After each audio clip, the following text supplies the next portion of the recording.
I think a commissioned position is very different than what we are discussing today. And I, Representative Omar, I mentioned the fact that it's not just limited to commission. It's also for anybody that is demoted. So you can be in a regular job, not part of a commission situation, but if you're failing to perform, you'll get demoted, and then you get a pay cut with it. So I just want to make sure that that's clear. So I know. You have to see this to believe it.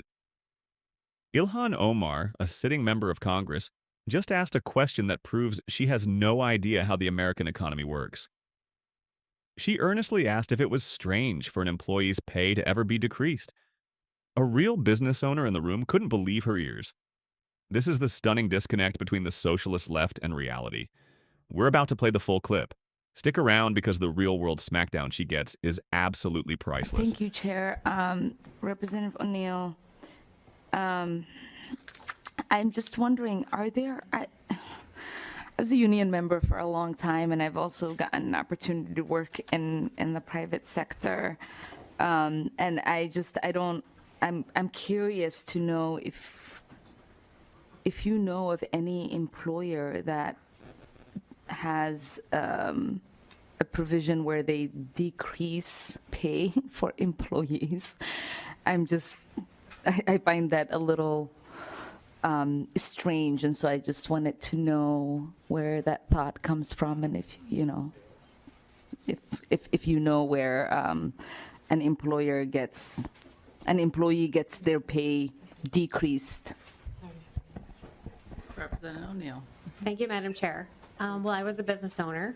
I recently sold my share, so I don't own it anymore, but there are plenty of businesses out there, especially those that depend on employees' productivity, like I was in the trades. So I owned a company that was a tile setting company, and if we didn't get out there and do the work, and if I didn't have highly productive employees, they were paid based on their productivity. So if they had issues, it is very possible that their pay would reflect those issues. If they were on probation for something, for some sort of violation, that could be coordinated with a pay reduction. It's something that businesses do all the time, and it could be the step before someone is actually fired. So it's an important thing, and it gets people's attention, when they see it in their paycheck that their performance does not meet the standard. Representative Omar. Hudson, I think did you have something? Madam Chair, Mr. Hudson? Was there a question for Mr. Hudson? No, I think he was saying that he wanted to add something, so I didn't know if he had something to add. Mr. Hudson, is there a response to the question? Do you have a response to that question? Madam Chair, yes, Are you ma'am. saying that you aren't aware of any businesses that decrease pay? Because that was the question. Madam Chair, I think what Chair O'Neill perhaps could be referring to, there are some instances where the pay structure is different. So for an example, she'd indicated that she had come out of the towel industry. I'm not sure if these were commissioned employees who may have been on like an 80-20 split. In that instance, there is a situation where a pay might be reduced. Or if we have a supervisor who perhaps had a performance improvement issue or a behavioral concern, and we demoted this supervisor, that is an instance where pay might be decreased.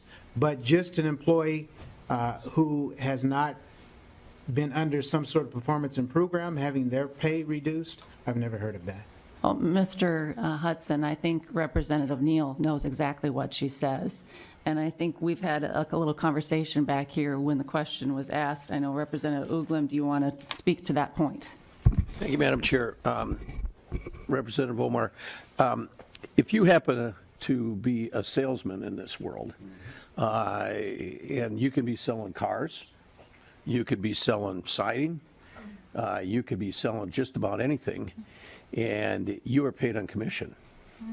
So if you don't sell anything, you don't make anything. So you can have good years, you can have bad years. Probably really one of the best examples is a real estate agent. So it's the idea that people can can make less money year to year, not to mention all the bonus situations that are out there in industry. It happens. It happens a lot.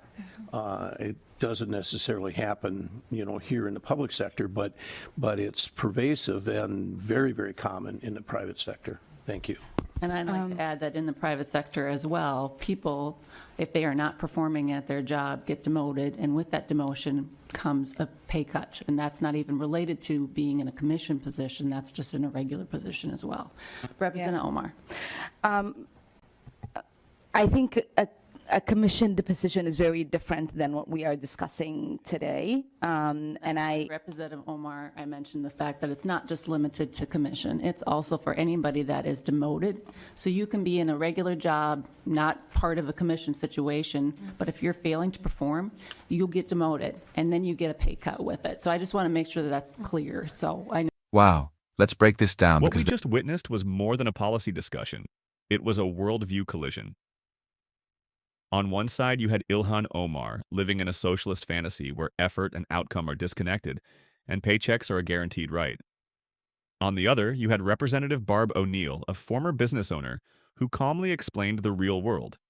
That in productive jobs, pay is tied to performance.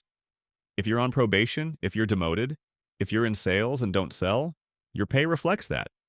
It's not strange, it's the incentive system that built our prosperity. Then other GOP reps piled on with common sense, explaining commissions, demotions, and performance bonuses, concepts millions of Americans live by every day. Omar wasn't just wrong, she was exposed. She revealed a fundamental ignorance of the private sector she seeks to regulate.